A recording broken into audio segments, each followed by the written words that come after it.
కర్నూలు జిల్లా నంద్యాలలో గోవిందమ్మని సభ్యులు అన్ని సత్యదూరమైన మాటలన్నీ చెప్తున్నారు సార్.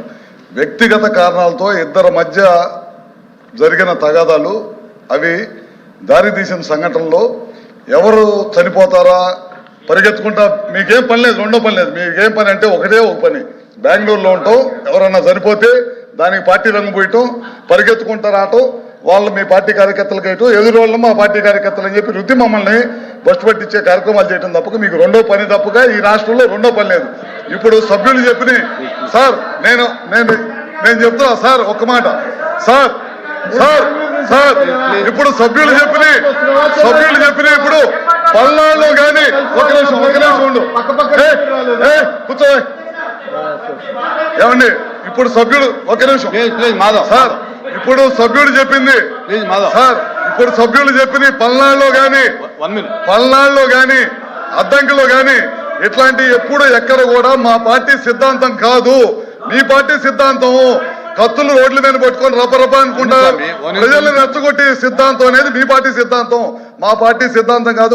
మా ముఖ్యమంత్రి గారు ఆ విధమైన సంస్కృతి సాంప్రదాయాలు మా పార్టీలో లేవు, అది మీ పార్టీతోటే వచ్చినవి. ఇవన్నీ కూడా విత్డ్రా చేయండి. అవన్నీ కూడా నిందలు, అవన్నీ కూడా ప్రూవ్ కాలేదు. ఎక్కడో ఇద్దరి మధ్య దోషాలు జరిగి మర్డర్కి దారి తీస్తే అవన్నీ కూడా మా పార్టీకి అంటగచ్చటం అనేది కూడా ఇది మంచి పద్ధతి కాదు. అవన్నీ ఇమీడియట్ గా విత్డ్రా చేయాలని కోరుకుంటా ఉన్నా. వచ్చిపోయి అంటున్నారు అధ్యక్ష, మీరే స్వయంగా ప్రకటించారు మీ కేబినెట్ మొత్తం హైదరాబాద్ లో నివాసాలు ఉన్నారని చెప్పి స్వయంగా వీడియో రికార్డ్ తీసుకొని చూడండి. హైదరాబాద్ కూర్చోండి మాధవ్ గారు కూర్చోండి ఇజ్రాయెల్ గారు కంటిన్యూ.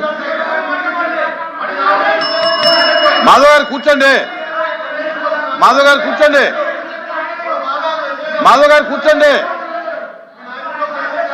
ఇజ్రాయెల్ గారు హైదరాబాద్ ఆంధ్రప్రదేశ్ లో ఉందా?